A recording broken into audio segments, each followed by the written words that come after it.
We are live. Good to see you today, my Telos Podcast friends. This is the first show in the Telos Podcast histories. Here we're going to be covering all the new developments and everything that's going on with Telos because it's amazing once you start digging into it. So I'm really excited to talk to Jim and Roger, both from Telos UK.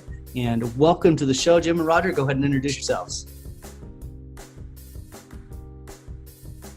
Thank you very much. Great to be on your show again, in this different version of it, but we have been here before. We've been chatting about how we were here a year ago, and we are a block producer. I'm Jim. We're a block producer at Telos UK. We've been in the Telos since it started. We're part of the launch group.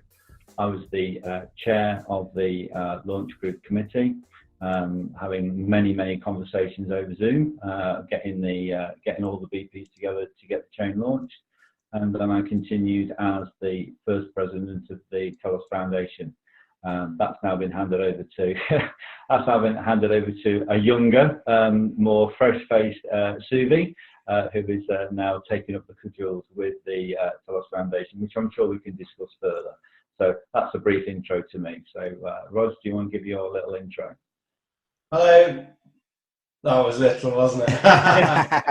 Nice. So, hi guys. Yes, I'm Roger of EOS Telos UK, and we sort of have these two hats that we swap between EOS and Telos, depending on what day of the week it is, or actually which shirt needs washing. So I'm on EOS UK. I'm a Telos boy today. Yeah. Hey. So there we are. We're representing both sides of the EOS IO chain, the chains that we're involved in, because of course we're all one enormous happy family, and it's great that now Telos is starting to get a little bit more exposure, because it is has been quite hard for it, really, not having it's just like, as I said, it's just like Telos is just like EOS, but minus $4 billion. Yeah. So obviously that makes a little bit of a difference in terms of how well it can get marketed and promoted.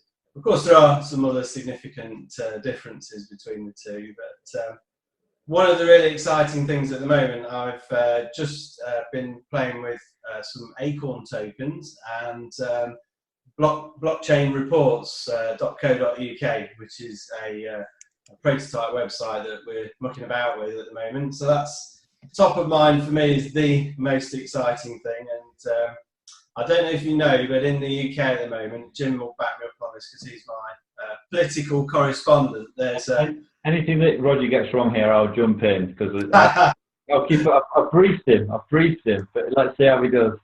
So we've got these two chaps in England, Boris and Jeremy, and somehow somebody's got to decide which one of them is going to step up. I don't get involved, but we've made this little blockchain vote, and I just sussed out how I could do it. So it's basically people can send a token to an account, say Boris or Jeremy, and they can even change their vote, and it will only count their last vote. So thinking we might pop that out in a minute, so you can have a look at that. But that's getting really excited. Doing demos, that's what we're really getting excited about at the moment. We've got these, all these proof of concepts that Jim was off demonstrating in Amsterdam, hijacking, and of course we've got to make it clear that they're not our productions. Jim was just helping out, weren't you, mate, for the foundation? Yeah, I mean, I think I'll put a little bit of meat on that particular bone that Roger's throwing out there about these two blokes. These two blokes are standing for the Prime Minister of the country, which is... Oh, yeah, that's right. I forgot to mention sort that. Of equivalent. It translates to being Donald Trump, but it's not quite the same, but it's more or less the same. And it's a very small electorate of 160,000 people who are going to vote these two guys in. So we thought it'd be really fun to be able to show how that could be done on the blockchain a lot quicker and with a lot more people. So transparency as well. Yeah, and with transparency. So I think the most exciting thing in Telos at the moment is this notion of bringing proof of concept to the world. I've got quite fed up, I think, of talking to so many people and then glazing over when I mention what the blockchain is and what it can do, and when you give them the sort of the the transparency and the freedom angle and all that sort of thing, and we think that's fantastic. But you know, the beauty of I went to Amsterdam last week as part of the foundation. Got a stand over there. The Telos Foundation funded a stand over there. So along with Richard from Telos DAC, Sue from Super Crypto, and Douglas from Good Luck. Hi guys, we've got back. I'm still tired, but never mind. Of course, Lewis from Telescope. We were over there showing what the Telos blockchain can do, and it is just fabulous. And hopefully, we'll be able to put some links at the bottom of on the show notes. But there is a piece knocking about the internet. I've put it on LinkedIn today of me. It was really good because Lewis filmed me doing this. I didn't know he was doing it. He did it over my shoulder. Of me opening a safe. Shall I try and bring it in? Yeah, you can do. And me opening a safe. This safe had been commissioned by the foundation from Proxiebots over in, you know, the Proxiebots game that's going on. So it was made in Australia, shipped over to the UK, put in a suitcase by Richard and of Telos DAC, and carried to Amsterdam. And it was this proof of concept to show access control. And there is a picture of me with my phone, with my Lynx wallet. So thanks to Fred and Lynx wallet, and I was able to open this safe on the blockchain and leave a hash transaction on the blockchain when this safe was opened. And it just, you know, people were like, oh. And then everyone said, well, you can do that for a door. Yeah, it's not got to be a safe. It can be anything. It could be the motor on a car. It could be access to a particular piece of machinery, access to a building. And it was, you know, it seems we can do that, and we can do that now. And that's what's so fabulous, to have these proof of concepts that you know, the Telos blockchain, with the skills that the block producers have got and all the other great developers. It just shows you that, oh, there I am, look. And we're going to pause while I do this. Look at that. Mm-hmm. So Jim Hewitt demonstrates Telos Safe by Proxiebots, real-time access control. So the transaction's written on a blockchain to prove when I opened it, et cetera, et cetera. So if I press unlock, I confirm the transaction, PIN code, uses his thumb, click, and it opens. And it opens the box. Yeah. So that's the hash of the transaction that's showing on the screen there, and that proves that it was this account that opened that box at this time.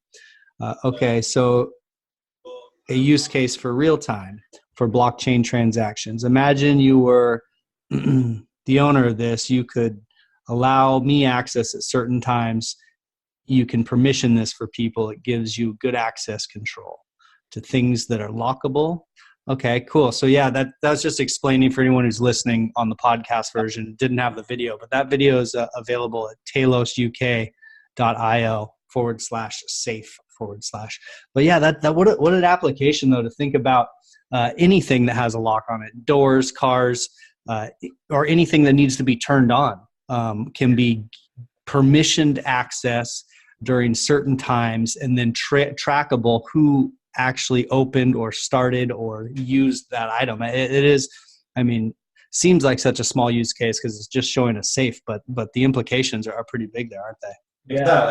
And one of the ones that springs to mind, I think Jim mentioned it, was like you know, a hospital drugs cabinet, or Ooh. You know, the big rooms, don't they, full of all medicines and things like that. Or, you know, I mean, access control obviously is a hugely established industry, and you know, that I think they really ought to be crawling all over this kind of technology. So that's a really good example of how it could be set up there. I think the thing that was showed us at these conferences is that how Telos and IoT devices can be really brought together, and I think that's going to be a great area of growth for the Telos blockchain, with people developing and IoT devices right into the chain. I think that's going to be something that we're going to be looking at in the future, and it's going to be a real growth area for Telos. So you've got these industry standards. I mean, I don't know whether you know. I was telling you earlier that Douglas was on a panel on the first day, and we have got video of the panel, and we'll put some links down to show that. He was on the panel with Hugo Boss, which we all know, Carrefour, which is the biggest French supermarket, has links to supermarkets in Britain, and Deepman, which is like a mining company. And I think the guy who was chairing it was from a company called McKinsey's, which is a massive management consultant and accountancy firm. So we've got Douglas next to all these really big names, and that was such a powerful thing. And I'm sure that Douglas and the people that are around there are going to be working up those leads and bringing real use cases to Telos. And I think that's a really exciting thing that's happening in Telos at the moment, is this link that we're getting to enterprise. And we had the safe there. We had a fantastic Douglas demonstrated a really fantastic supply chain and component blockchain solution that he did, and that was really exciting, where people could build their own circuit board, and it was logged on the blockchain. You could see all the components that were built and put together and who put them together. It was a really stunning piece of work. And the telescope guy, Lewis, he had got the decibels in the room. He'd got a Raspberry Pi with a microphone on it, and that was measuring the decibels in the room in real time. And it was just proving to people the speed of the technology that we've got. And I think the biggest thing that we've got to get across to our community, but the community at large, the enterprise community, is that this technology is now ready. It's here. We can do it. And that's the biggest thing. And that's our biggest challenge, is to get these people to understand that the technology is ready to be implemented, to be worked on. And that's what that's what's so exciting at the moment, I think. Yeah, just to like reiterate there a little bit for people, a lot of people have probably heard of Hugo Boss, but Carrefour is basically almost like a Walmart it's like Walmart. So this is a giant industry, and one of the big things that Telos is doing, which makes me so interested, is it's focused on enterprise, and so there is a huge market there for Hugo Boss, Carrefour, and the other one that you mentioned for supply chain. And you say the technology is here. An example of that is, I believe that Walmart in the States has a lot of their stuff is now, or they're putting some of their things onto blockchain. So there is teams like Walmart's team that's using blockchain in the background. This is being used in enterprise. So the fact that Telos and Douglas are, and Douglas is sitting there next to Carrefour and Hugo Boss and talking about supply chain. I mean, these things are here and they're close to happening. I mean, the inroads to enterprise is big there, and so people should take notice. That's really true, and something that I didn't realise, and there's cultural differences as well, which you have to understand. That the guy from Carrefour, I mean, they're only across the water, but the English Channel is very, very wide. The guy in Carrefour said it's not uncommon now. They have an app, and it's not uncommon for people to have their phones and to scan the goods on the shelves at Carrefour to find out the ingredients, to find out the calorific content, and they're working on all of these things. And he was saying that the amount of data they've got is just too much, and he's looking at putting it all onto the blockchain. And the massive thing for them is provenance. They want to be able to prove where their stuff has come from in a trustless manner.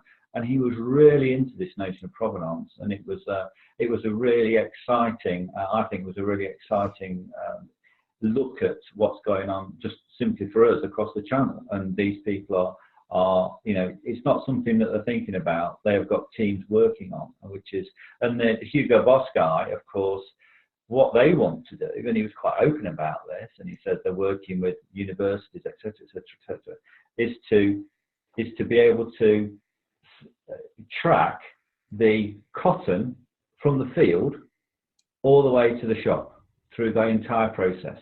And he says, it's virtually an impossible, not an impossible course, but it's a very big job to be able to track the cotton that comes out of Egypt and gets into the shirt that you buy. And that's what their aim is, to do that. And along those lines, they were then talking, which I didn't realise they would do. They were talking about things like how that would then benefit the farmers that grow that crop, and this idea of how the blockchain can then reward the people who should be rewarded, which is something that we're all really keen on, isn't it? So it's brilliant, really good in that sense.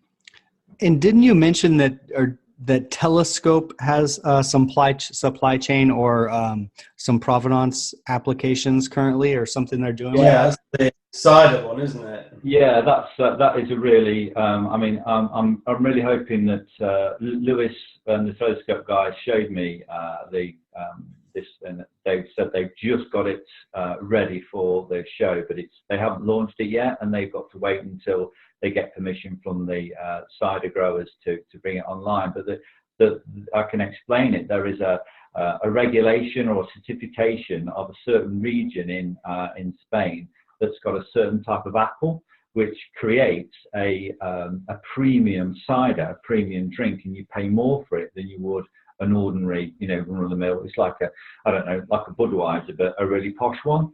And they want to be able to prove where it comes from. And this application is the certification area. And I saw it, it just blew my mind. You typed in the bottle number that you bought that's in front of you. So you've got the bottle and it's got a number on it, and you type it in, press the button, and it gives you a breakdown on the blockchain, certificated by by the apple growers company, of where the beauty of it was the percentage of a type of apple that's been squeezed into your bottle, which was amazing. And then it was the percentage of apple, what type of apple, the cider it was made, when it was pressed, when it was bottled, who distributed it, what van it went on, and what pub it or what restaurant it should be in where you're drinking it. Wow. Yeah. And that really is that's the utopian vision of supply chain on the blockchain. It's been able to see. So you've got the sensors inside it, even all of the packages reporting temperature, vibration, even perhaps GPS, so they can just be sending the data out and reporting where they are in real time. And all of that is, that is possible now. It just needs somebody to put it together. In fact, I think, I'm not sure we reveal names, but I know Telos Blockchain Solutions are working around a pilot project on that with somebody, so I'm not sure if we're able to say anything about that yet. So I better not, in case I get myself into trouble. But there's a rig being fitted out with all that gear in it at the moment. It's going to be using the Telos blockchain to. Yeah, I think you had some amazing conversations that you sort of given me a glimpse into, Jim, with like shipping guys and we get any names, but. They're really thinking it through now, aren't they? We just had conversation after conversation with people about the application of blockchain, and we were there for 2 days, and the doors opened at 8 o'clock and they closed at 6, and I was still talking to people at 6:30 in the evening, and honestly, and you never stopped. And poor Douglas, he was a husk by the end of it, because he was like, he only flew in. He was, God knows what he thought, what time it was, and it was just and you just could not stop. And and we didn't have to. The beauty of this for the Telos community, what I want to try and get out there to our token holders is that you didn't have to. We didn't have to promote ourselves. We didn't have to go out and grab people to our booth.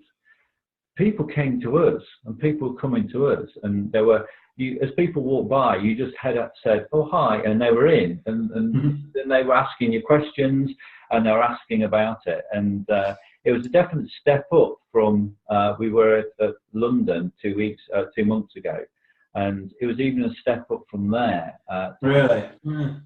But the one in Holland, far more technical people and far more people with the sort of the gatekeepers, if you like, the real people who've got the power to make the decisions were asking the questions, and it was fascinating. It was really good. But hopefully we can share some pictures and share some links to all the stuff that went on in Amsterdam. So yeah, that was great. And even this week we've literally had, I don't even know what day is, Wednesday, isn't it? We've had literally back-to-back meetings all week just talking blockchain. It just seems to be this whole new excitement around everything. I don't know if it's to do with the Bitcoin pricing going up, or just more and more people generally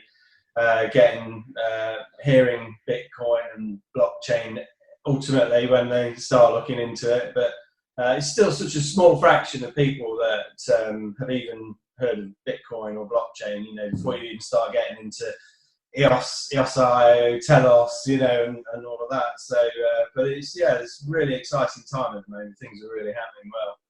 I mean, I think it is. When you ask what's exciting going on, what's the question being, what's going on? I think obviously one of the big things is the work proposals and the online voting that Telos brings, which, if we're honest, isn't on EOS and isn't really working how I envisioned it would work when we started with EOS. We have got work proposals, we have got people being funded, and we have got people already launching applications, real life applications. The WordPress plugin being an obvious example of that have been funded or part funded by the work proposal. I know, Brandon, you certainly know about the work proposal system, and instead of that money being, the way I understand it, the tokens on EOS were burned. The work proposal was burned, whereas on Telos, we are, for better or for ill, we stood up and said there were proposals you can apply, and people have been. And I think that's a real plus point. And we've got the online vote, we've got the on-chain voting through the various wallets as well, which is quite an exciting process. So the Telos token holders being able to vote for worker proposals. Yeah, that's we just forget that that's part of our everyday, don't we? But that's actually quite groundbreaking in itself. Well, it's huge. I mean, the worker proposal system is something a lot of people looked forward to on EOS, and then it wasn't there, and so to see it take kind of flourish on Telos is great. I mean, that's kind of for me what I love to see on Telos is the worker proposal, which is huge. I mean, you have something like wordproof.io, and wordproof has been, that's something that Dan Larimer and Brendan Bloomer specifically said that at some point in the future, every article will be timestamped on the internet, and it'll be, you won't be trustworthy unless it's timestamped and on the blockchain. And so that piece of infrastructure that's going to be kind of the future of how media goes onto the blockchain was built because of the Telos worker proposal system. WordProof was funded, they built that, and now it's there. That shows the power of the worker proposal system, and it's cool to see it working. And there's so many other things. We know that you've got some funds to be able to do this, and there are other. There are new. Yeah, we should have a big banner that says funded by Telos worker proposals. I know. Have it dragged across, and we know there are teams being funded all around the world. I mean, how cool, how decentralized, how brilliant is that? The teams of people are being funded by a blockchain to work in their communities and produce stuff all over the world. You've got teams are actually. I know it's difficult to make a living with the coin price where it is, but nominally you are that this blockchain is funding people actually working, and it's if you told me that 3 years ago, I just would not have got my head around it. If you told me that this thing out on a blockchain makes some tokens and that's able to, no, but now, and trying to explain it to people is really weird, but once you get it, once you make those changes, it's really good. Well, and yeah, I mean, there is these Telos blockchain and EOS IO blockchains. They create this value. There's value there, and it's about how is that being distributed? Who's it being distributed to? In my case, my worker proposal that was specifically approved to do Telos podcast is really helpful. It enables me to do this podcast, make a little bit of side money for doing it. Whereas, if you just go out and you can add a lot of value to other chains and not necessarily be rewarded for it. And it is definitely a powerful thing to people who are actually doing real work, putting in real value, being able to be compensated within the community is a big shift. I mean, and also Roger alluded to the fact that we haven't got £4 billion as a war chest, and the worker proposal does actually, you could argue, work against the coin price, because people have to sell it, and therefore depress the price, because that's the idea of getting the money to turn that into real money so they can do the work, or hodl if you would prefer. Obviously would prefer if you did, but so. There's a double-edged sword there. You're doing the right thing, yet you get punished for it. But we know that the right thing to do is this, and that's what happens on the Telos blockchain, which I think is a really powerful thing. And and also therefore that sort of leads us on, I suppose, to the Telos economic plan and the TED plan. Yeah, absolutely. Yeah. The Telos Economic Development Program. So you guys want to share what that's about, and then if you'd like, I can pull up tell me when you're ready for me to screen share the diagram. But go ahead and tell us what it is. Okay. Yeah, go for it. I'll let you share it, and we can have a look. Do you want me to kick off, Rog? I'll kick off, and if I get anything wrong, you just jump in and put me right. So when the chain was launched, we were very conscious that exchanges held Genesis accounts for people whose money was on exchanges or whose tokens was on exchanges. So there was a token reserve fund was created for giving that money to exchanges to distribute to the people whose EOS was on exchanges at that particular time of the snapshot. Why, we don't know. Well, probably we do know, but I won't go into why. A lot of exchanges, simply through apathy or through lack of whatever, haven't claimed. So there is a very large number in front of me. I'm going to say 140 million tokens that are sitting ready to be. They've been minted, so they're not new tokens. They have been minted. They are there, but they are in a reserve fund, which are not going to be used. So the idea is that the Telos economic plan will distribute this this fund in a controlled way through a series of actions that are going to be voted on by this plan is going to be voted on by the blockchain members. So the big headline, I suppose, is that if this economic plan is passed, if you agree that these tokens have already been minted, it means that we'll have 0% inflation on the chain for up to 10 years. So we're going to have no inflation on the chain. It's fantastic. So basically, the way that's made possible is that they use some of the exchange reserves to pay the block producers instead of the normal inflation, and so by offsetting it, it's essentially 0% inflation. And then depending on whether or not any other exchanges come forward to claim the tokens for their account holders or not, will determine how long that fund lasts for. So it could be in a situation where Telos blockchain is 0% inflation for 10 years or more. So that would just be awesome. So one of the things is the fund can be used to pay the BPs to ensure viability of BPs, because where the coin price is where it is, it's not economic to be a BP at the moment, and people are in it for the long game, and we know that, and that's fine. Second, another they're not in any order really. Another area that the fund that the plan talks about is the Economic Development Fund, which will be there to support things like market making, liquidity pools, exchanges, and financial services. And there will be an amount set aside for, I believe that the BPs, am I correct, Roger, will be managing that fund? Yes, I think that's the right one. The economic, because I mean, the fact that we're talking about this is almost like everybody should know this is not our. We've not championed this project, so we're not doing it justice at all, unfortunately.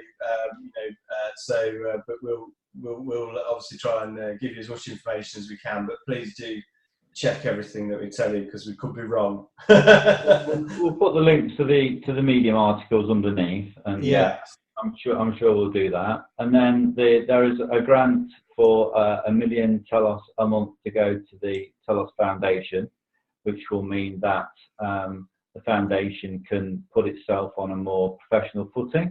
As you know, at the moment, the foundation are a group of very, very, very committed. I'm being one of them.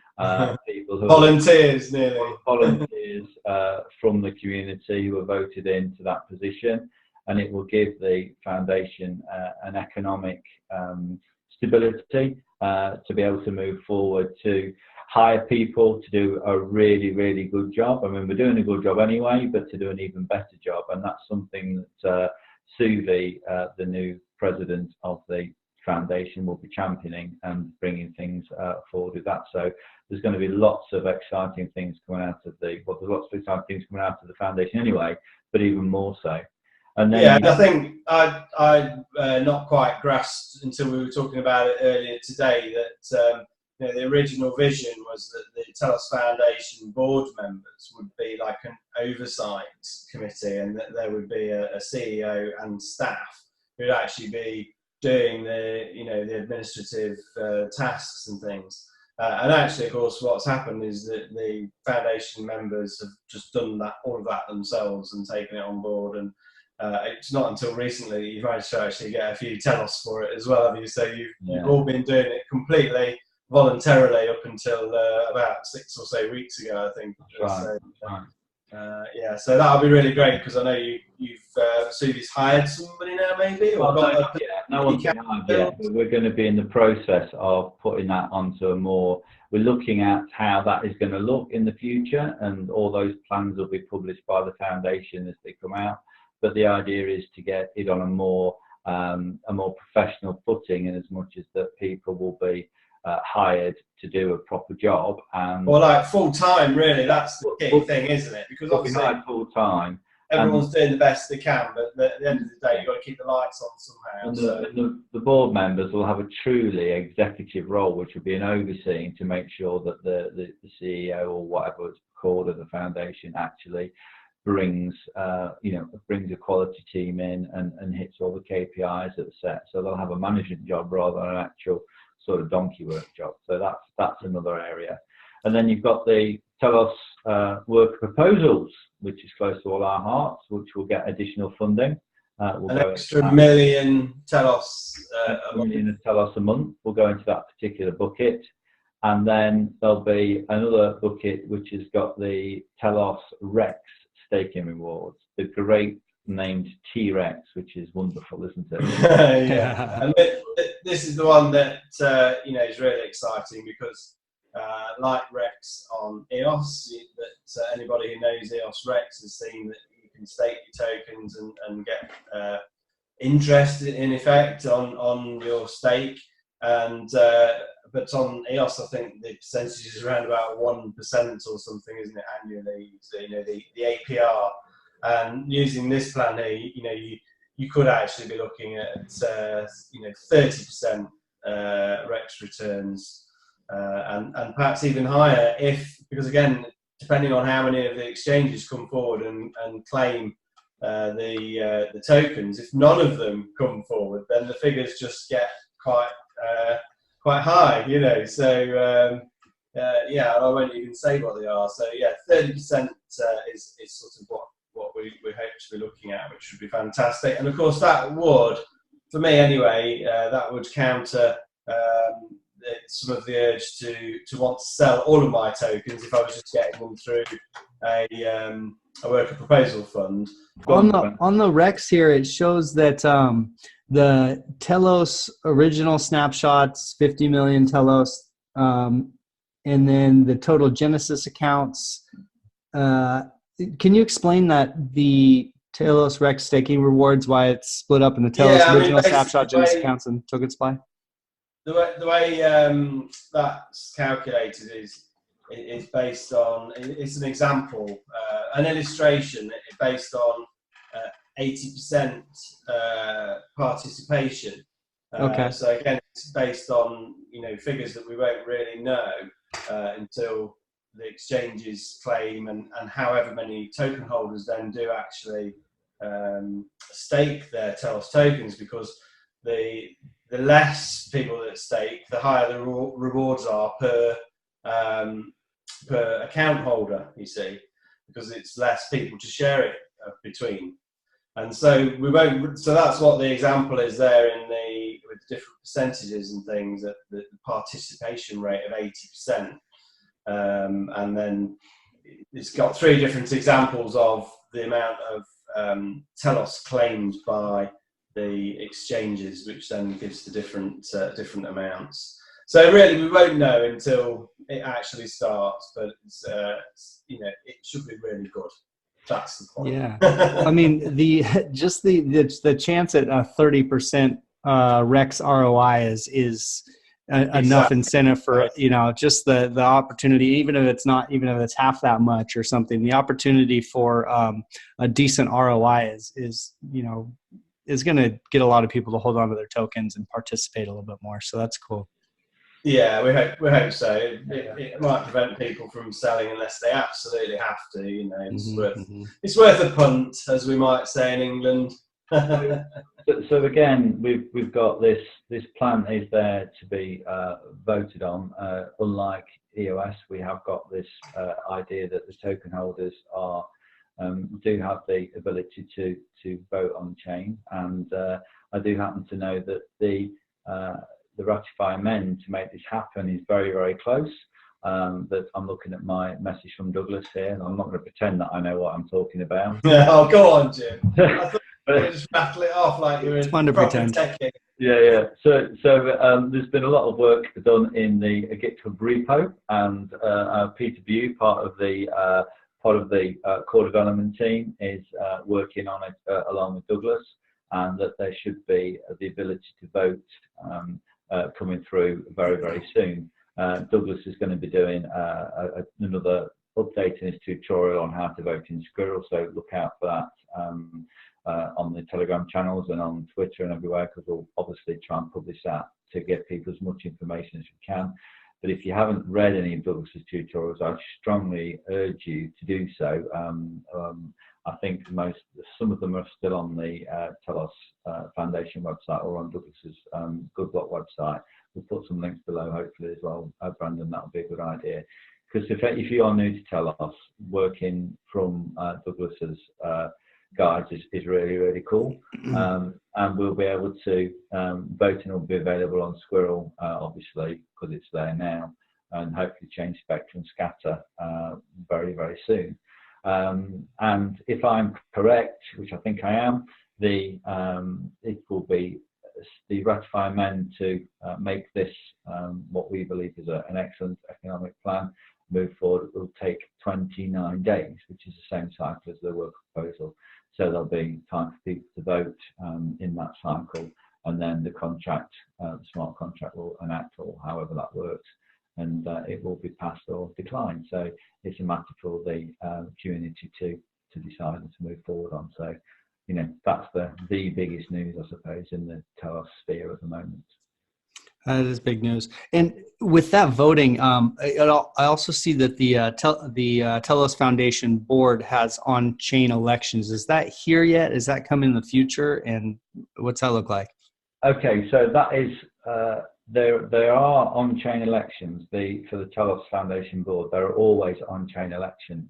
There is a slight education that needs to be done, in as much as that the foundation, the ability to vote your tokens, if they aren't Telos tokens that you vote for, that you voted, on launch, a section of the community who launched the chain were gifted some non-fiduciary, is that the right word? Yeah, they're just voting tokens, basically. Tokens. So depending on when we did the launch group, we had this pie slicing app where we sort of nationally tracked all the time that everybody spent, and then the founders' rewards were kind of divvied up based on what size your wedge was.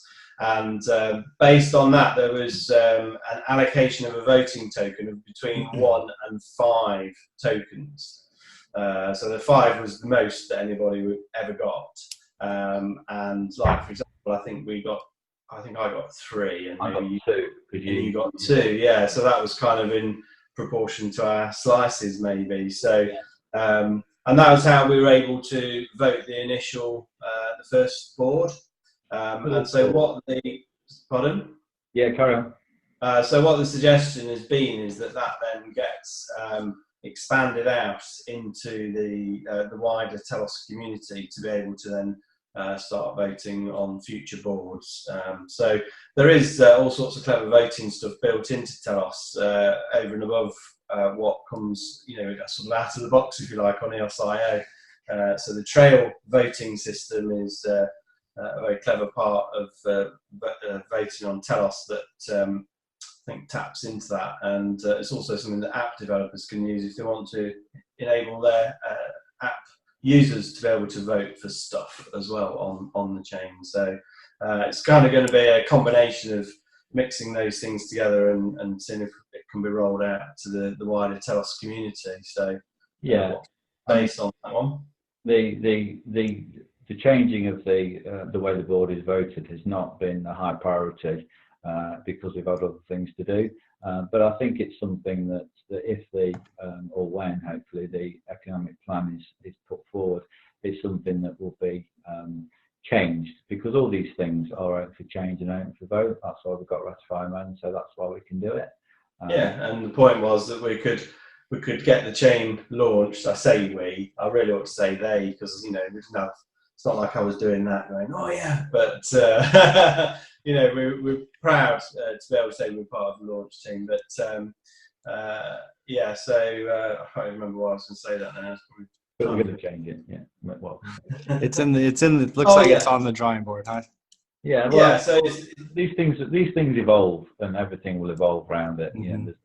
It's not a particular priority at the moment, but it's something that I'm sure that the community will want to look into and want to change.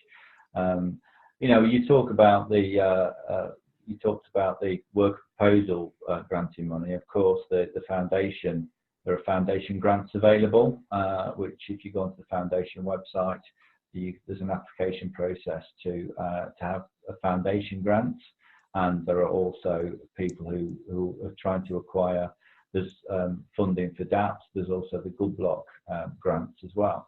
And as you can see behind me, there's the Ready Hacker one. I can't do it. There's the Ready Hacker one, which I know somebody close to here is going to be a judge on.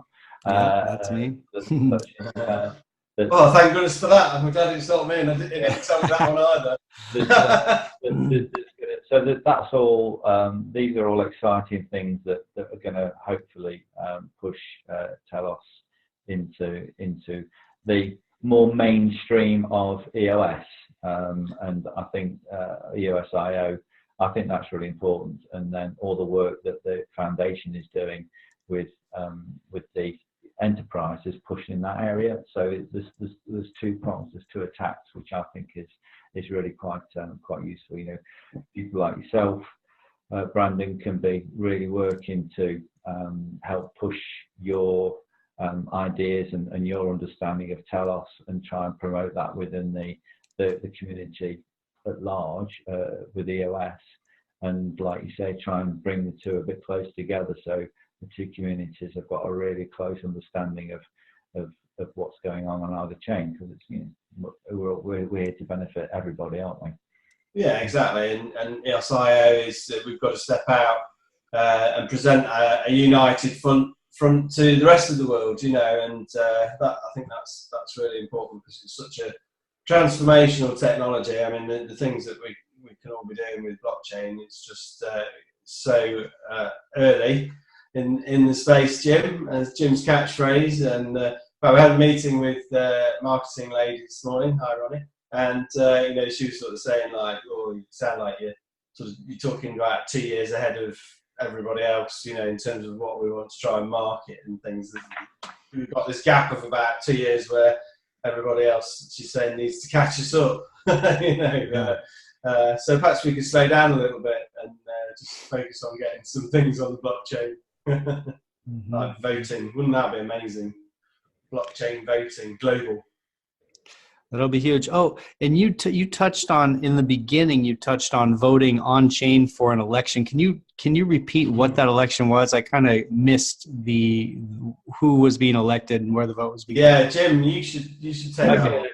So in Great Britain at the moment, Great Britain and Northern Ireland at the moment, you may have heard that there's a little bit of turmoil over something called Brexit, which is the Great Britain and Northern Ireland leaving the European Union, and this caused a massive fight within all our political parties. And the ruling party, the Conservative Party, have jettisoned their leader, and they have got to vote for a new leader, which is between a guy called Boris Johnson and another guy called Jeremy Hunt. And the strange thing about the British system is that once those guys are elected to that party being the largest bloc in Parliament, that person becomes the Prime Minister. So that person gets the ultimate job. The people of Great Britain don't vote for them. And that's not it. In America, you vote for your most powerful person, but we don't. We have a party system where the members of that party, which is there's only 160,000 of them, vote for who their leader will be, and by de facto, their leader will be the Prime Minister. So these guys are going around the country being trying to drum up support on this with this very, very small electorate, which is only 160,000, I believe. It's a bit like being a block producer. Member of the Tory Party. So we thought it was really fun to be able to. Wouldn't that be great if we could open that up to the British public and get everyone to vote on it? It's a bit of fun, really, and also just to demonstrate. They don't have to be filling out bits of paper. They don't have to be signing things and sending them through the post, etc., etc., etc. It can all be done on chain, and it can all be done in real time, and you could just see the votes coming in, which is what Roger was alluding to at the start, which I'm sure we can either show or we can show a link to.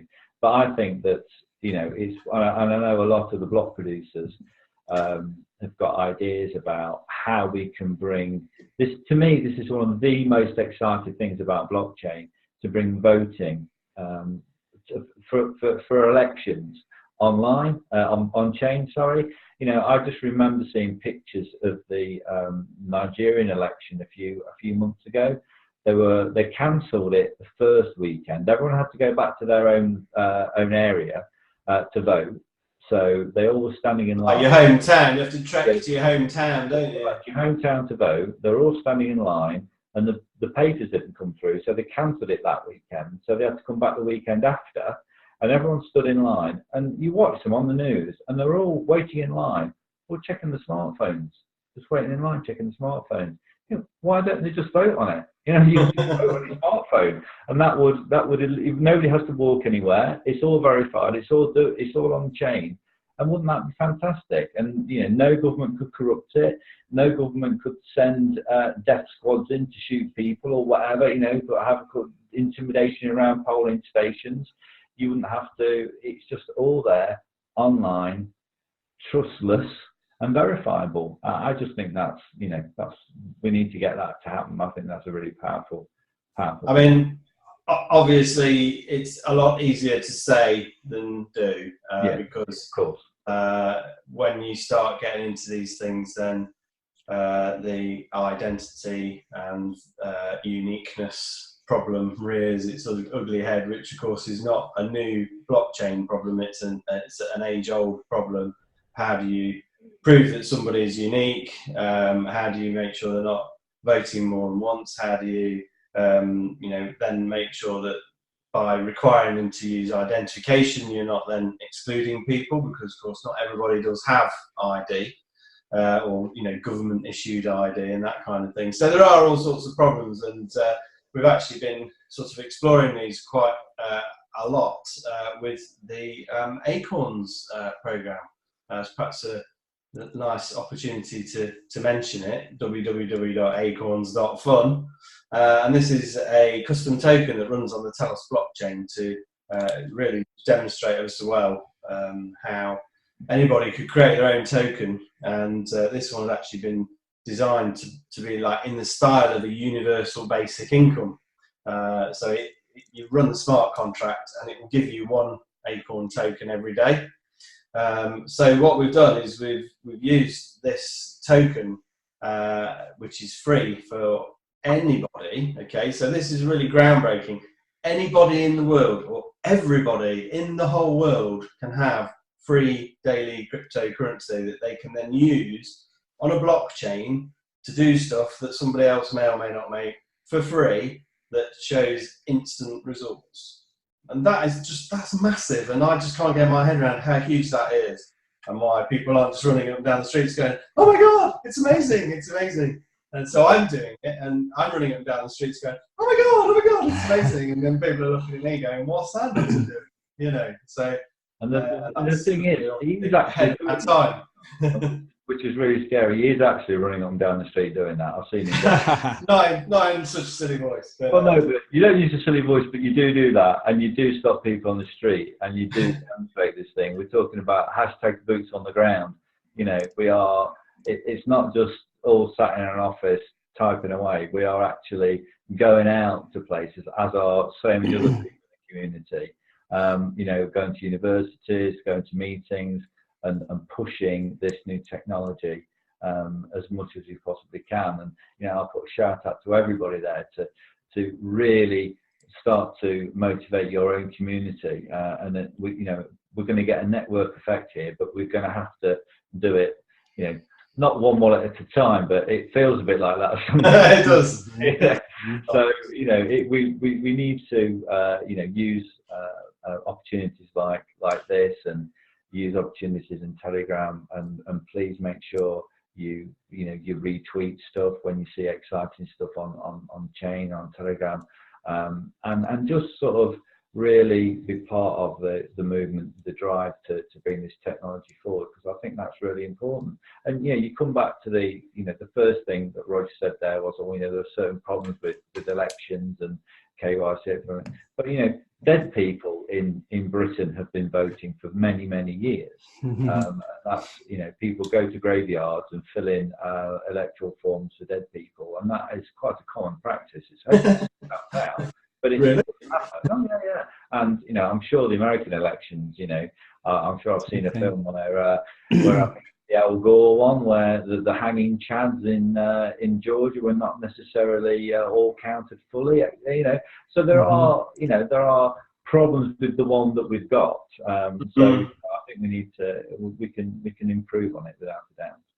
We can, but with Acorns, it's a way for everybody to learn how these new systems work without having to risk any money. Without having to get all paranoid about what to do with private keys and have to bury it in the back garden and all that kind of thing, because you can just go on and create a free Telos account, because the Telos Foundation is gifting the first 2 million accounts, has funded to 2 million free accounts, and then you can follow the instructions on the website and activate the smart contracts to get your Acorns, and then they can be used to transfer between people and interact with any systems that are designed to consume them.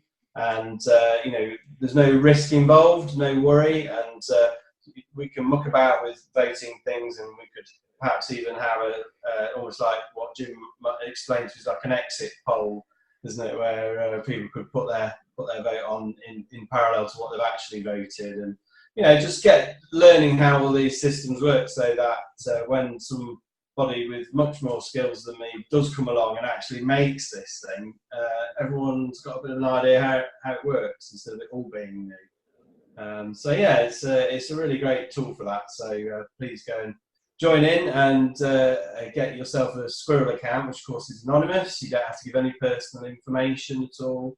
You don't, because it's blockchain, you don't ever have to put your password in and send it over the internet. So it's all nice and secure, and it's a learning tool that people can take advantage of for free. It's also unbranded, so for example, if you wanted to use it, Brendan, or anybody that's involved in getting people onto the blockchain, so if you've got app developers who need people to have an account before they can use their app, then again they can use the acorns.fun website for onboarding people without it necessarily promoting another company. So that's a community published website. And it's all going to be open sourced as well. So if anybody wants to get involved in translating it or adding to it, and also we've now got the 2 mobile wallets out, which enable you to create a free Telos account on your mobile in like tap, tap, tap, tap, you're on. So that's really powerful. So expect to see a lot more news about that in the next few days as things really get hotting up in getting onboarding new people. And that mobile wallet, is that the mobile wallet called Awake? Is that the name of that wallet? Oh, well, there's several. Several coming, okay. Yeah, I've actually got something called Roger's free mobile Telos race spreadsheet. I've got little checky ticky boxes, so I'll share that with you. Because there's about 7 or 8 wallet providers, EOS Links, which is obviously seems to be the market leader, and so I like it the most. Mm-hmm. But hasn't actually got the free account creation. Okay. Which their anti-spam solution is to charge people a little bit, like $1.80, I think it is, to create an account. Mm-hmm. And obviously they are a commercial operation, so they've got to try and make some money somewhere along the line. Can't just keep going software. They haven't got $4 billion. So there are a number of wallets, but the 2 that have actually enabled free account creation is one from EOS, was it Telos Venezuela, Daniel, and from Rory at EOS South Africa. Their teams have managed to be the first to come out with the free mobile Telos facility. So, but yeah, I'm sure all of the others will follow in due course. I'm still trying to get somebody to verify the iPhone version of free mobile, but the Awake wallet, they do enable free, but I think you have to go and get a token from their Telegram channel first to put in, so that kind of makes it.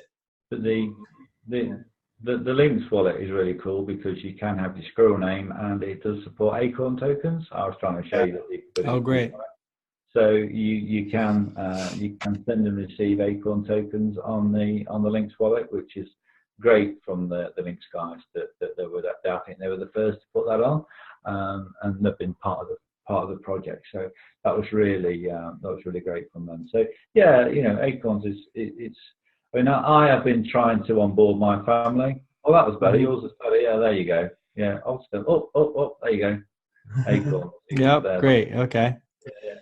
So I've been trying to onboard my family through Acorns, and it would be great. I've not got any teenagers to do it yet, but I'm sure they will.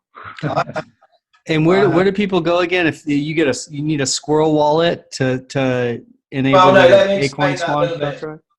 Because I think I have confused people with this in the past, because obviously you've got the Squirrel wallet, the official Telos Foundation Squirrel wallet, which is SQRL. It's pronounced Squirrel. And that will enable you to access the Telos and the EOS blockchains and all of your accounts on both of those blockchains. So then we've got the Acorn token, which is a custom token that runs on the Telos blockchain. And then the acorns.fun website is designed to teach squirrels how to set up an account and everything. And it's actually got the world's first on-chain qualification in blockchain skills. And in order to achieve the qualification, which is called 1GSS, so that's 1 gold star squirrel, you've got to perform a series of actions, and one of those actions requires that you have a Telos account with the word squirrel in it. So as you know, Brendan, it's 12 characters in the standard account name. So squirrel is 7 characters. So you've then got 4 characters left to play with. So I'm Fat Squirrel with a PH because I like my tunes. Jim might share his squirrel name with you. Well, I'm Dozy Squirrel, which you probably could have worked out, but that's my name. Nice. So some really interesting squirrel names coming out. We've got Squirrel Pies, which is another one. I'm waiting for somebody to do Dead Squirrel or Flat Squirrel. And obviously we've got Good Squirrel and Telos Squirrel as well. So because that's quite clever, because Telos obviously is 5 letters, but they've used the S for squirrel, you know. And actually, see, this is an example in kind of how in the future perhaps companies might be trying to incentivize their customers to be brand followers, you know, brand allegiance, for example. So even though these squirrel accounts have all sort of got special meaning because they've got squirrel in them, they are just normal Telos accounts. But it means that I can catalogue them and I can easily recognise them as sort of a free community account, which anyone can have, and they can use for doing stuff like voting on silly things here, you know, and getting involved on the blockchain, but without having an account that reveals who they actually are. But it might be in the future that because anyone who's managed to achieve 1 GSS, they've demonstrated a certain level of skill. So if I was in the market to recruit somebody with certain skills, then anybody who's got 1 GSS certification is proof that they're capable of at least creating a Telos blockchain account and following some basic instructions. So if you're looking to hire, then there's a little pool of people there that you can actually send a message to with a link to a job opportunity, for example. But it might be that, you know, it's a different name, it's Nike, or, you know, it's Adidas, or it's something else, and you could, or those companies could be suggesting that they might reward people who are using those names in their accounts as a way to demonstrate their brand following and allegiance, and perhaps maybe those manufacturers will give those people some extra kind of benefit, because of course they can actually send them money through those accounts if they want to, or they can send them special links to special offers that other followers might not get access to until later on or something. So it's a really interesting experiment in perhaps how branding and stuff might work in the future. Just want to encourage everybody to go in there and have a look at it and see if they can get certified. I think the 100th Gold Star Squirrel is perhaps coming up soon, so it'll be interesting to see who wants to get that one. So. Oh, cool! I might have to get on that. I don't have a squirrel name yet. I'll have to think of one. Acorns.fun is the website, right? Perfect. Exactly. Yeah. Get in on that. Yeah, and I sort of really want to encourage everybody that's involved in EOS or Telos, if you're interested in trying to sort of suggest that you know what you're doing, well, you could prove it on chain. Just go and get yourself registered and and show get yourself added, because there's actually, with the reporting program I mentioned earlier, the companion website that we've made, blockchainreports.co.uk, there's a report on there. It's embedded in the Acorns.fun website that lists all the Gold Star Squirrels. And that will actually list your account dynamically as soon as it receives the message back from Big Squirrel saying congratulations, you knew what to do. Clearly the blockchain is no trouble for you. So it's Big Squirrel's quite lyrical, and there's a nice bit of rhyming stuff going on throughout the whole website. So thanks to Squirrel Pies for their contribution in all of that. So go and check it out. It's great. It's really good fun, and we've had such a lot of good feedback from it, particularly educators saying, this site is amazing. We're using it to teach the children, and sometimes I have even had it reported that at family gatherings they're doing it as a little bit of a funny event, something a bit different. to do like at Thanksgiving when you get together and have a fight or whatever you do over there. You can play with squirrels instead. Mm-hmm. Perhaps it's certainly in Britain where we have when we have holidays to have family arguments. But I don't know. You get a group of family together and a bit of booze, and anything's possible. The beauty of it is that it just brings this world of blockchain. It makes it tangible, so you can send a message. You can tell when you tell somebody, "Oh, blockchain," but you can say, "Well, this is." It really helped me to sort of drill down into the actual, to make it tangible, to work out what the smart contract was doing, to be able to send the memos, etc. So something about the memo field and the searches. Yeah, it's just a bit of fun. I just encourage people to go. So yeah, good stuff. Yeah.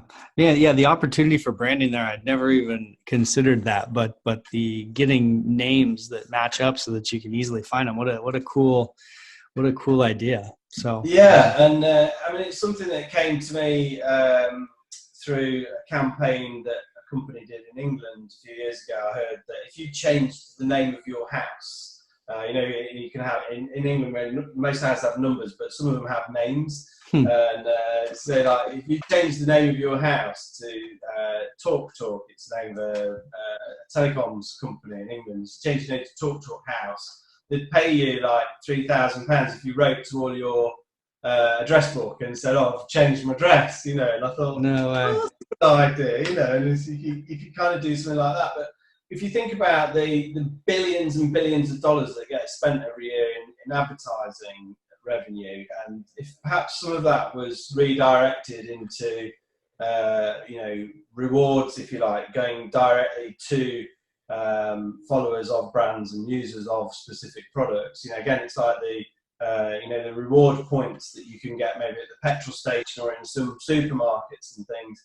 These could also be incorporated into this style of giving where you follow a specific company like Coca-Cola or pizza or whatever, and they will actually sort of fund you to a degree, and then you'll probably end up spending it on the stuff that you're going to buy from them anyway. So it's like this cyclical process. And then, of course, if they just had their own token, it would make life a lot easier, wouldn't it? So, that's perhaps where it could all be going. Who knows? It needs the advertising geniuses to go, right, let's start having a look at this blockchain business and see what could be done here. But there's millions of opportunities. And one of the things that I get really excited about is the fact that we've got so much spam email, we've got so much advertising on television, radio, and things like this. It's just dross in my mind. It's just horrible. I don't consume any of it if I have any choice whatsoever, And so if all of that money that's being wasted there was like redirected a little bit to actually sending tokens to account holders, with an offer that the manufacturer is prepared to stand behind forever because it's going to be on the blockchain. It's not just something that's going to flash up and disappear and might or might not work. And I think it could really change the way that we're going to start communicating with our suppliers, and customers are going to have to start communicating with their customers, because if you do something wrong as a company, and you get a bad review like on Google or something, but that's on the blockchain and that's there forever. And actually, somebody could make an account and put a bad review in it, and for you, even if you didn't have an account that accepted reviews. It's a very changing world, and the power is coming away from these big organisations, and it's coming back to people, individuals, to actually be able to do great things. So that's what I get excited about. Ask me something else, I could talk all night. There we go. That's it is the implications for blockchain and branding and all of this, and the power flowing back to consumers and away from advertising. There's a lot of big things happening, and all these things are building on each other. It's really cool to see. So so to give a little recap, and then I'll give you guys a chance for any final topics that you'd like to throw in there. We got Ready Hacker 1 coming up. Some of the things that stick out to me about Telos are the BP minimum requirements, which isn't on the EOS main chain, the Telos Foundation and the coming on chain elections, the Good Grants program, the Telos Rex, that's going to have some really good returns. The Telos Economic Development Program, which is going to put a lot of this money back into all kinds of areas. Standby BP rotation that ensures people are ready, BPs are ready. Inverse weighted voting that protects against whales to some extent. Did you want to expand on the inverse weighted voting? Because I think that's something really important in Telos. And again, there's so many things in Telos that we just take for granted now because we're sort of so far into it. But that is kind of one of the first major changes that got applied to the sort of the stock EOS IO. And so in EOS, when you vote, there's this decay, the concept of vote decay, where if you don't refresh your vote, then its weight sort of is diminished over a period of time. And things like this have been put in to try and make sure the voting is always fresh. And but it obviously didn't really solve all of the issues that you're going to get with proof of stake voting, where essentially the power gets consolidated over time to the larger accounts. So on Telos, one of the changes was the inverse weighted voting, and what that means is that if you wanted to vote for just one block producer, then you would only be voting with the weight of, say, 1% of your entire wallet contents. And so to make sure that you voted with the full weight of your wallet, you'd have to vote for 30 block producers. And so what that does is it means that if a whale is going to just vote for their own sock puppet or tame block producer, the vote's not going to be very weighty, and they have to spread the love around a little bit, and so that's a really significant change that, I don't know, I mean, it just seems to have made all of the difference. Obviously Telos is positioned very differently, so perhaps it's not being attacked in the same way that EOS was with regards to the voting, and the rewards are a lot less as well, of course. But it does seem that the distribution of block producers is much more, is a lot fairer, a lot more even. I think it was interesting, Brandon, when you span through all those things. Then the amount of things that I take for granted, what you just said there, I almost dismiss them now, which is like the kickbox, which is like BP minimum requirements. Yeah. In this world, in the Telos world, that's how it is. That's what happens. You do get kicked if you're not performing. The standby block producers can't be standby block producers unless they have got all the kit ready to go, because they're rotated in. There are people on the system, on the other mainnet, where you can be a standby block producer and you've never built a block, and you could probably get away with not even having the kit. I don't know. I'm not saying that's for sure, but you can't. It's a more robust, in my opinion, it's a more robust BP setup, because a standby block producer can be rotated at any time. You are rotated out as a top 21 block producer to give you time to do updates, etc. And also, if you don't comply, you are kicked, and it does happen. And I just think, I don't even consider that as important anymore, because it's sort of like waking up and having breakfast. It's just there. That's what I do. I imagine if that was live on EOS now, I mean, the EOS landscape would probably look very different, wouldn't it, if that was part of it? Yeah, it'd be great to see some of those things live. I mean, that list of things, and there's something I didn't even mention, was the fact that exchanges can't be block producers and exchanges can't vote with their tokens is also this huge kind of elephant in the room on that Telos doesn't deal with. There's not these the exchanges with massive amounts of power for no reason.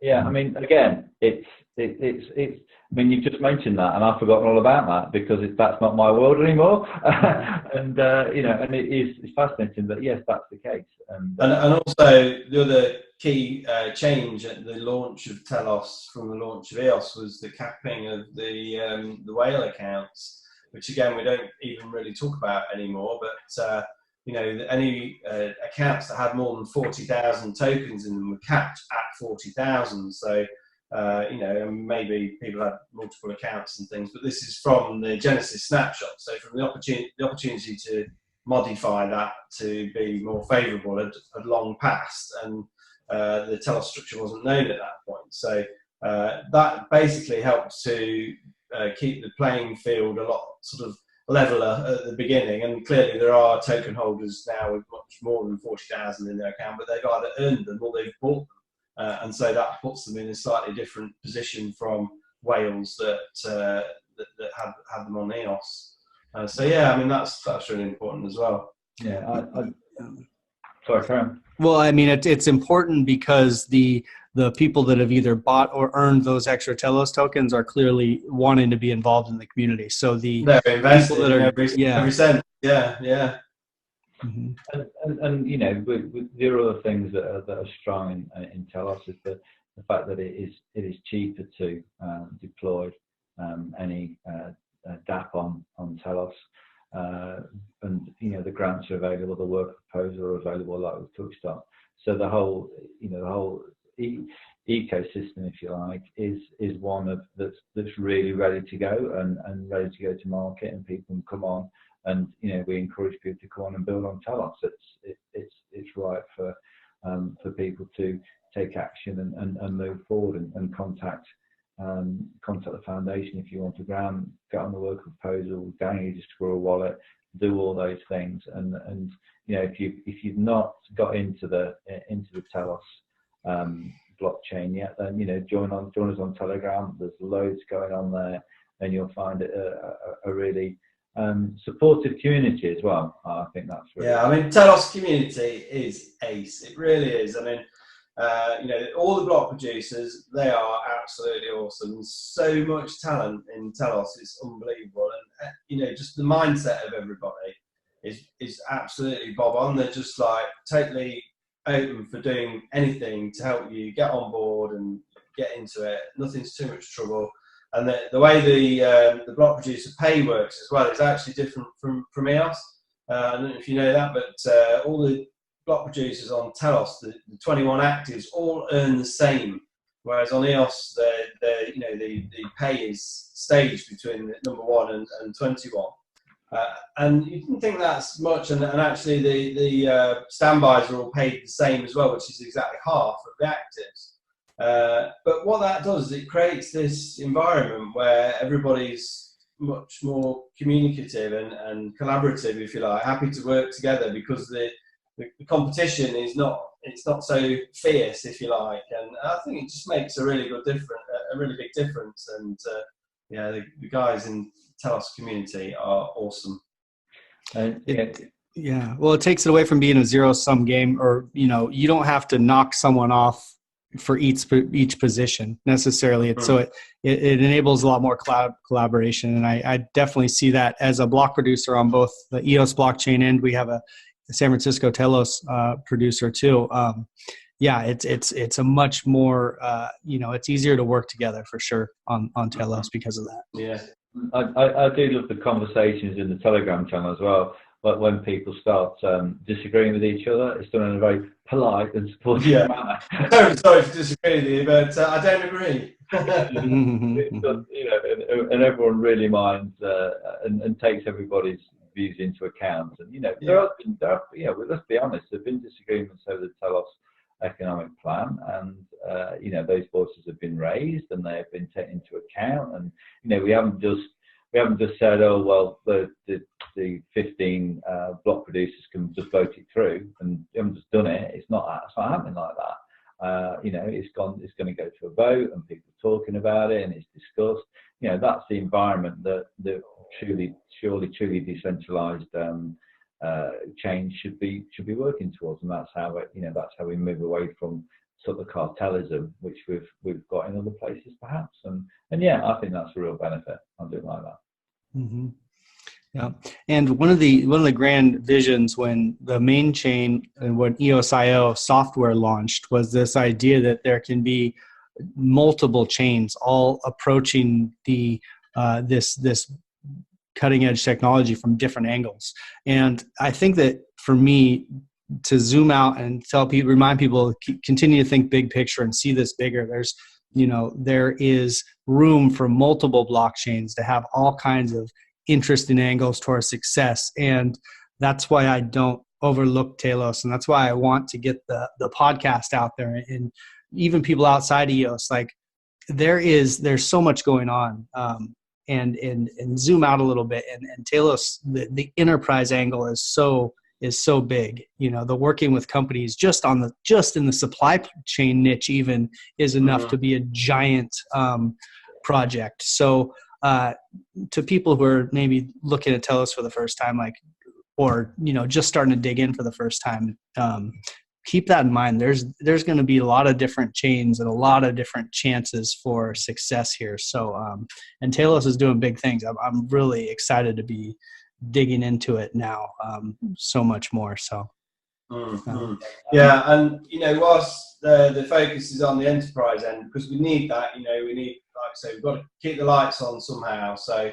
by focusing on the enterprise and Telos blockchain solutions, specifically focusing on the last mile of the sort of onboarding process, if you like, to get a large enterprise on Telos.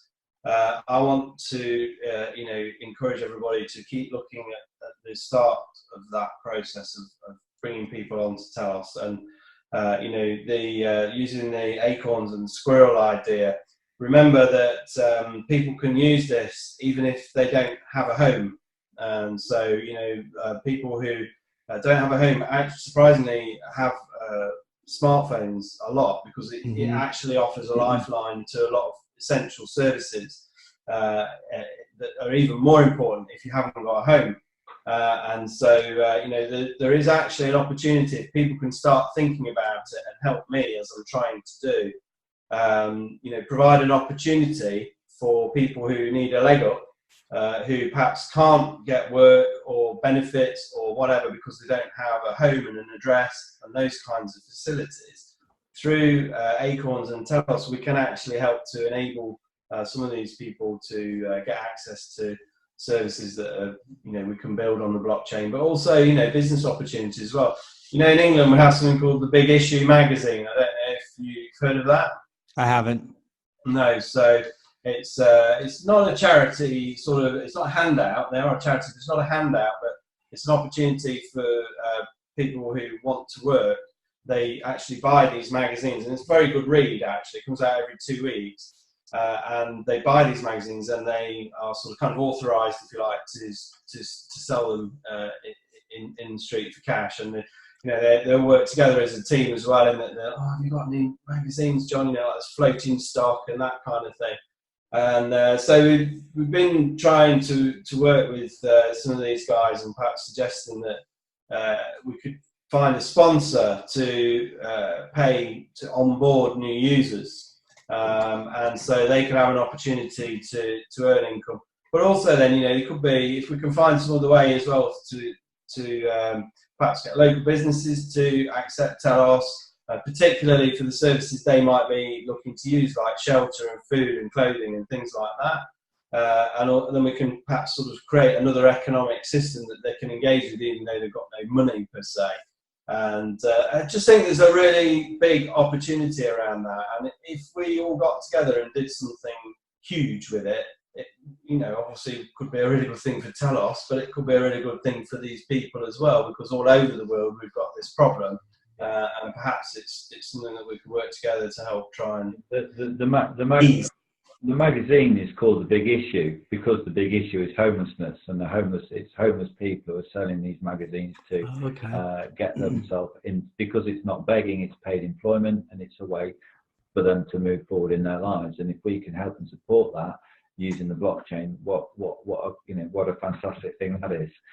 So what we've found as well is that a lot of these people are doing this a lot, like every day for 5 years, one guy that I know, and it takes dedication, that, but I was just thinking they also all have their own regulars and supporters, if you like. So perhaps if there was this other kind of economic system going on where instead of bringing a coffee or something, it's like, that person gives them some Telos that they can then spend later maybe, or they could actually sell to other people, perhaps through gift cards, or we've even got an escrow system, escrow, a smart contract that anybody can use to trade through an escrow basis on both Telos and EOS. So things like that could be used, so that it could actually be everything that we market: trustless, inclusive, transparent. All these kinds of things are accessible to everybody. So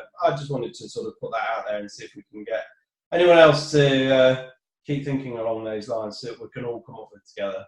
I think for what you talked about just before, Brandon, was this notion of that to look up from EOS IO, to look up from the particular chain you're in and have an overview of the whole thing.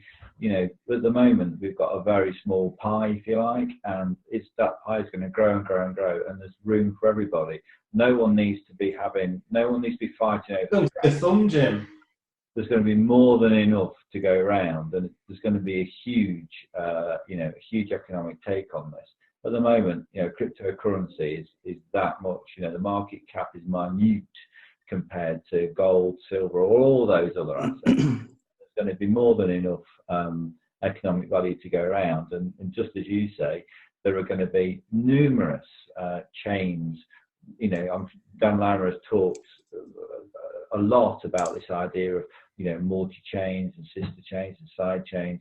He doesn't see EOS as being the sort of behemoth, if you like. He's got a version of, he's gifted it to the world, go and use it, and that's what we're doing, and that's what other people will do as well. And your podcasts or videos can help to share that around and bring that education to everybody, I think. Absolutely. It is we got a podcast, Telos podcast, and a YouTube show. So this comes out both on video and an audio version for people who are listeners. So so I'll get you guys all links to that. But this is the first episode of the Telos podcast, and we have many more coming as I start to cover the entire ecosystem here a little bit more broadly, because that's the grand vision. Like you said, the pie is growing, so it's good for people to zoom out a bit. Do you guys, as we start to wind down here, do you guys have any kind of final topics, anything that you'd like to cover to finish up here?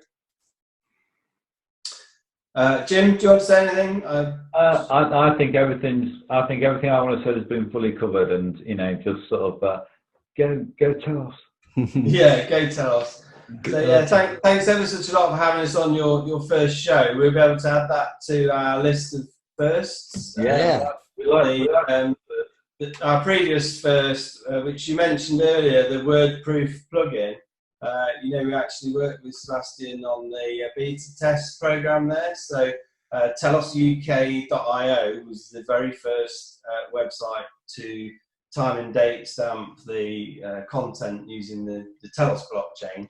And we did that in unison with the guys over at EOS Writer, and they did it on the EOS blockchain at the same time. So that was one of our previous firsts. And our very first on Telos, of course, was that we were the first block producer to ever get paid. And I can say that knowing that I can prove that on chain as well. So that's the blockchain in action. Well, those are some fantastic firsts there. The WordProof, the first to get paid, and the first on the first episode of the Telos podcast. And so cool. I just looked back when we were talking earlier, and our first show together was over a year ago now. It was the 14th episode of the EOS podcast. So you guys it's amazing how long you guys have been working on Telos and how much has happened in Telos since a year ago. I mean, it's just insane when you start, that quick list of 10 differences between Telos and EOS that we talked about there. It's just, it's cool to see all this happening so fast. So people start taking notice. Blockchain has its own time zone, like dog years different to human years. And a year in EOS and Telos. I am actually a grandpa. You wouldn't believe that. At 49 to be a grandpa of 2 grandchildren, but I am. in the blockchain space as well, I suppose we are essentially like the old grandparents now, and it's like the next generation. We can see them coming up. You know, there's the younger new blood coming through. People like the Telescope and that, who just sort of came in at after launch and boom, straight up to the top there, doing some great stuff. And so yeah, it's really good to see. I mean, it's sad that some of the launch group guys have been knocked out of the active 21 now, but that is just the reality of delegated proof of stake and the way it goes, and it just shows that this thing will last forever, even if me and Jim don't. Yes, fantastic. Well, that's the show for today, my Telos podcast friends. More shows to come. And Jim, pleasure to have you on. Roger, pleasure to have you on. And we'll be keeping track as Telos develops from here. So cheers, guys. Awesome. Go Telos. Go EOS. Yeah. The money is not the prime asset in life. Time is.